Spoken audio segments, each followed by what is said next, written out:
Leonard Shelby is a man suffering from anterograde amnesia, a condition that prevents him from forming new memories. His memory was permanently damaged when he was struck in the head while trying to stop two men who were attacking his wife. In the aftermath, Leonard managed to kill one of the intruders, but the other assailant escaped. One of the last things Leonard clearly remembers is seeing his wife dying.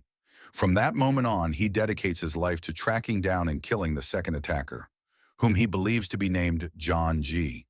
To compensate for his inability to retain new information, Leonard meticulously documents every clue he gathers, writing notes to himself, taking Polaroid pictures, and even tattooing key details onto his body.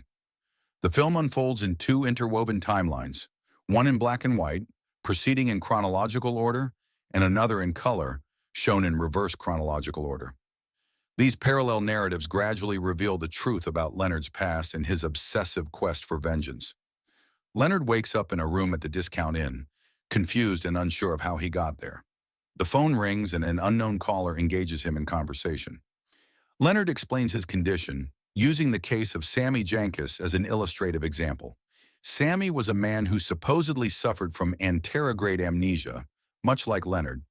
When Leonard was an insurance investigator, he was assigned to assess Sammy's claim. Mrs. Jankis, desperate to prove whether her husband's condition was real, tested him by repeatedly asking for insulin shots. Sammy, unable to remember having already administered a dose, overdosed his wife into a fatal coma. During the call, the mysterious voice claims to be a police officer who investigated Leonard's case. The caller then provides Leonard with additional clues about the identity of the man he is hunting, a drug dealer named Jimmy Grants.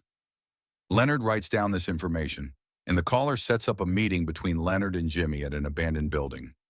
Leonard meets a man named Officer Gamble, who tells him to call him Teddy and claims to be working undercover.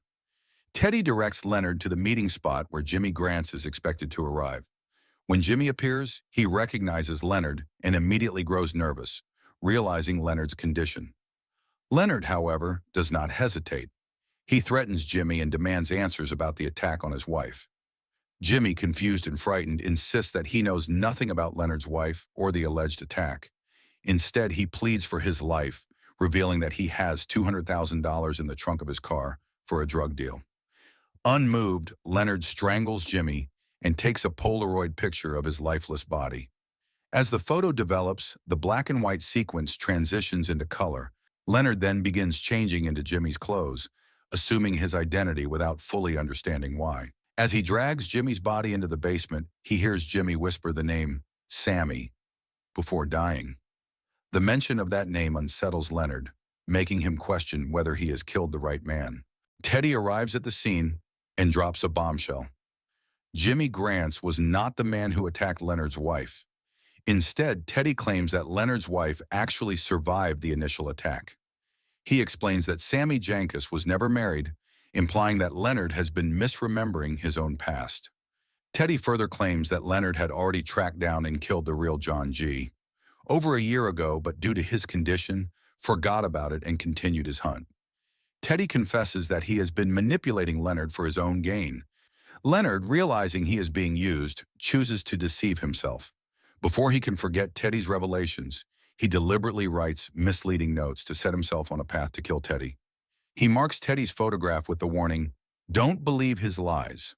He also writes down Teddy's license plate number and leaves himself a reminder to have it tattooed as the identity of his wife's supposed killer. Leonard then discards Teddy's car keys in the weeds, ensuring that Teddy will be stranded.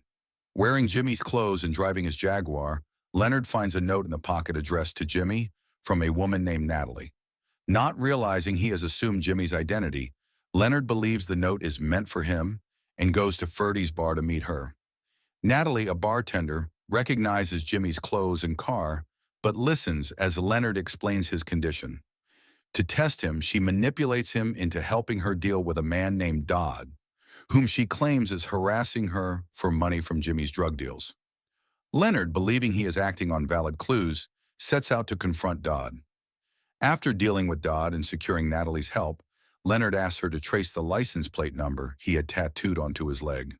She provides him with an address and directs him to an abandoned location, reinforcing his belief that he is closing in on his wife's killer. Following the trail of clues he himself planted, Leonard concludes that Teddy, John Edward Gamble, is the man responsible for his wife's murder. He calls Teddy under the pretense of needing help and leads him to the same abandoned building where he previously killed Jimmy Grants. Once there, Leonard ambushes Teddy and shoots him in the head, killing him instantly. Though he has avenged his wife's supposed murder, Leonard is doomed to forget his actions. As his condition erases his memory, he will inevitably continue the cycle, searching for a killer who may not exist, guided only by the flawed notes he has left for himself. The film ends on a haunting note. Leonard, having killed Teddy, will soon forget everything that has transpired.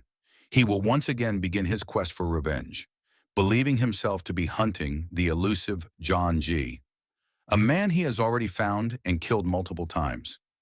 His self-deception ensures that he remains trapped in an endless cycle of violence and false purpose, chasing a resolution that will never come.